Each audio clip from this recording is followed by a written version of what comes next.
Me and Pac went in the studio and did a song together.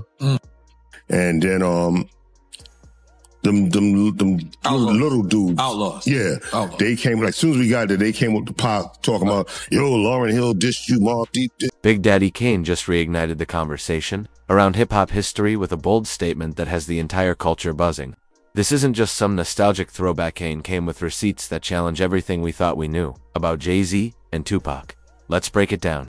Kane wasn't just part of the scene, he helped shape it. He played a major role in launching Jay-Z's career, giving him his first real opportunity to shine. Back in the day, Jay was rolling, with Kane heavy, hopping on stage during Kane's performances and tearing up the mic with raw freestyles while the crowd went wild. Tupac, he really had an issue with Jay-Z. He really didn't like him then. Not at all. I think that if Pac was alive, it would have been a whole different story.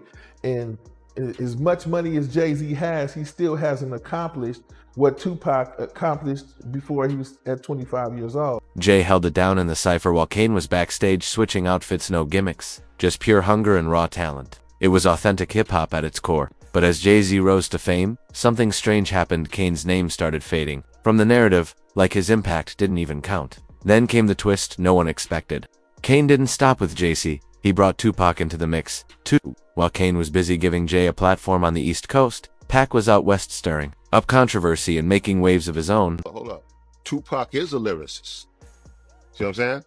It's just that he's not one of those lyrical MCs that spit stuff, but his stuff is, he spit deep lyrics that touch your soul. Tupac was out west calling out industry phonies, exposing the fakes, and even taking early shots at Jay-Z. That tension, it's been bubbling under the surface for years. Now with Kane speaking up, the streets are buzzing with questions. What's Kane really trying to say?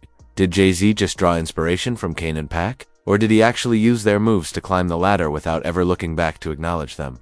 Did he take their blueprint and build his empire without giving credit? That's the kind of controversy that's setting social media on fire right now. Jay-Z, I heard that no one really wanted to sign him when you were shopping him around the record labels. Is that true? Yeah.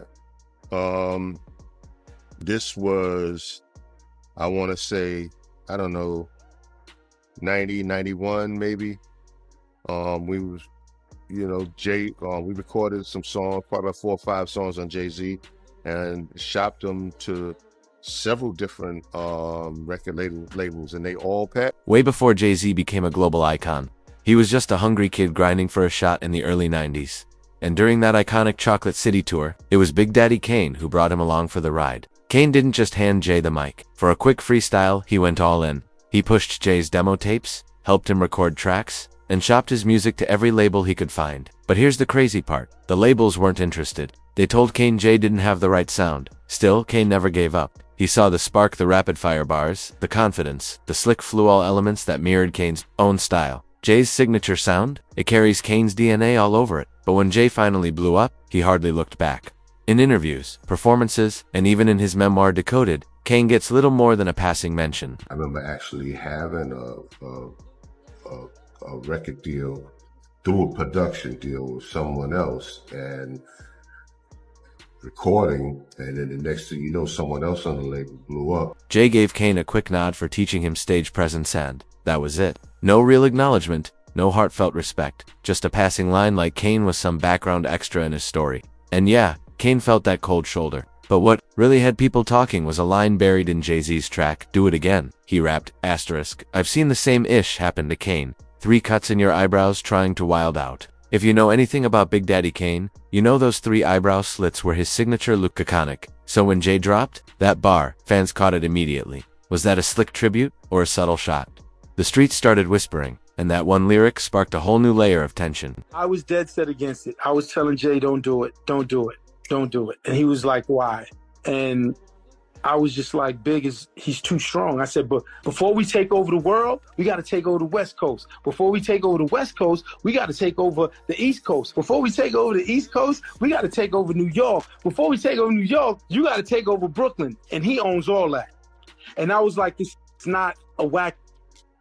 So I was just like, I was in fear that I was like, yo, you may come off like this little man. Back in the late 80s and early 90s, Big Daddy Kane was the blueprint for cool. Those 3 eyebrow slits. They weren't just a style, they were his signature. But as the late 90s rolled in, the game started to change. Kane's name wasn't dominating the charts like before, and a new generation was taking over. So when Jay-Z Kane's own protege dropped that eyebrow line, it hit hard. To some fans, it felt cold, even disrespectful. Radio legend Angie Martinez reportedly called it out on air, saying it sounded like a diss that only added fuel to the fire. Kane later brushed it off like it wasn't that deep, but let's be real. When the artist you helped launch takes a subtle jab, it cuts different, especially when you were the one who handed him the mic in the first place. Jay's always admitted he studied Kane, his stage presence, his flow, his confidence, and when Jay transitioned into that smooth gangster hustler image, Kane respectfully stepped back, giving him the space to rise. That was real mentorship, real love.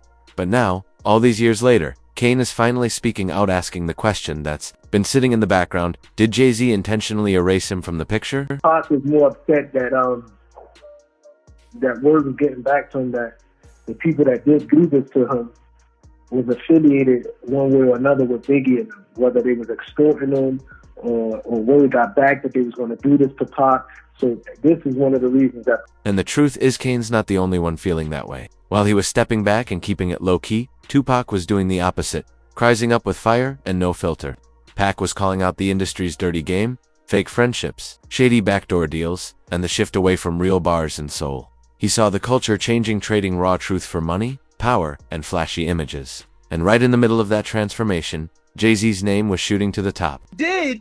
Which I was like, that's why Pac was on Jay, because of Brooklyn's finest. If they had twins, you probably have two Pops.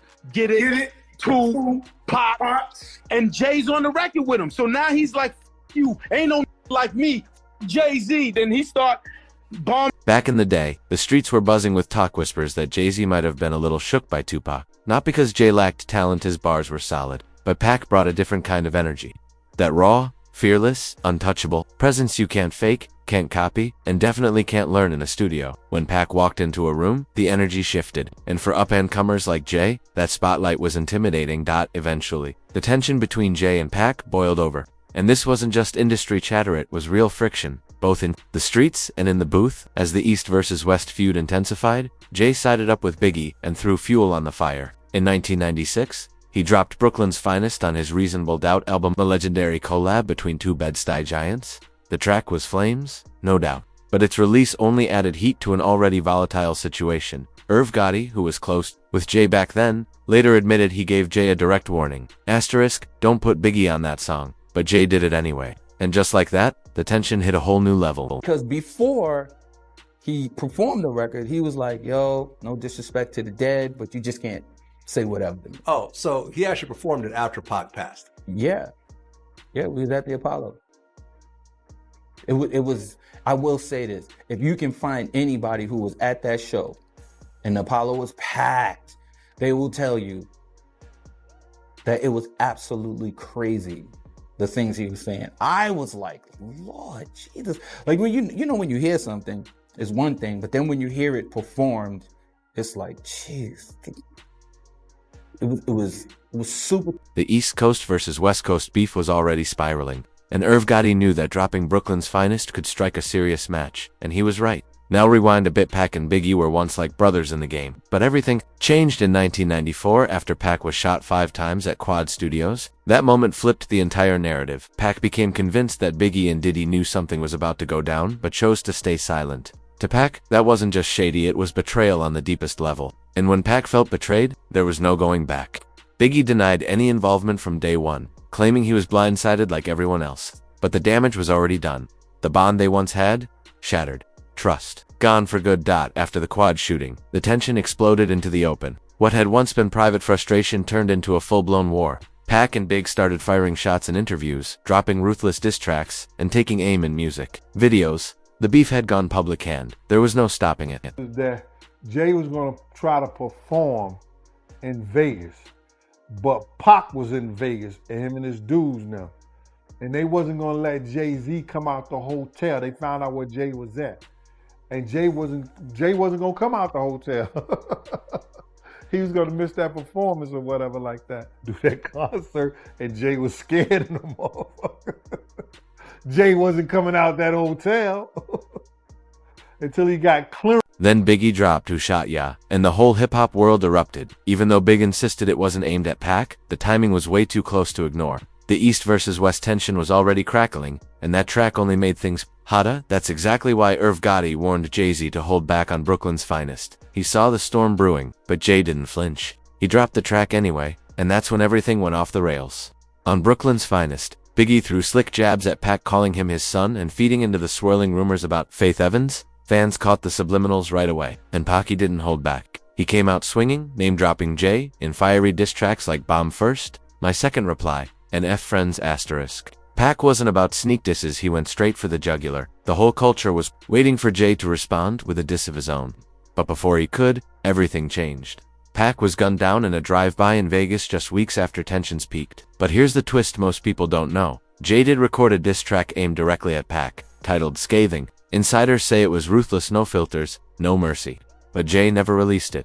Allegedly, he held it back out of respect, not wanting to pour more fuel on the fire while Pac was alive. Still, after Pac's death, Jay couldn't hold it in. He performed that unreleased diss live on stage at the Apollo. DJ Clark Kent, who was there, said the track was brutal, like Jay had been sitting on all that smoke, waiting for the right moment to unload. It didn't feel like a tribute. It felt like a statement, like Jay had waited for Pac to be gone to finally speak his truth. And that's what had fans whispering for years. Did Jay feel a weight lift when Pat died? Did he hold back out of fear or strategy? That question still lingers in the shadows of hip-hop history. Shoes, though. You feel you came in and you know what I'm saying? So we definitely give thanks for you. You know what I'm saying? Because you definitely, came in, and I just know how much Big, like really looked up to Jay. You know what I'm saying? They looked up to each other. And yeah, that is crazy to have to step into the shoes of like two people, because that's all it was those two people, and they had like the game. They had things on lock. Hov was coming, you know what I'm saying? But like, it was like these two cats was just so big, you know what I'm saying? And then so it's like to have all of that, like, come on you and have that responsibility to keep this shit fly and keep the art of it going. Yeah. You know what I'm saying? Because I think Hov really kept Hov kept the art of it going and was able to take where they was at and take it, you know what I'm saying? Take it easy. Back then, Jay-Z seemed to know deep down he couldn't outshine the raw, untouchable energy Tupac brought to the game. Diddy's former bodyguard, Gene Deal, even claimed that during a trip to Vegas, Jay was so shaken by Pac's presence he wouldn't even leave his hotel room. Word is, Jay even skipped an entire show just because Pac and his crew were in the same city. That's how real the tension was behind the scenes, and fans noticed. Many called Jay out for staying silent while Pac was alive, only to throw shots once it was safe. But here's the twist. The subliminals were there.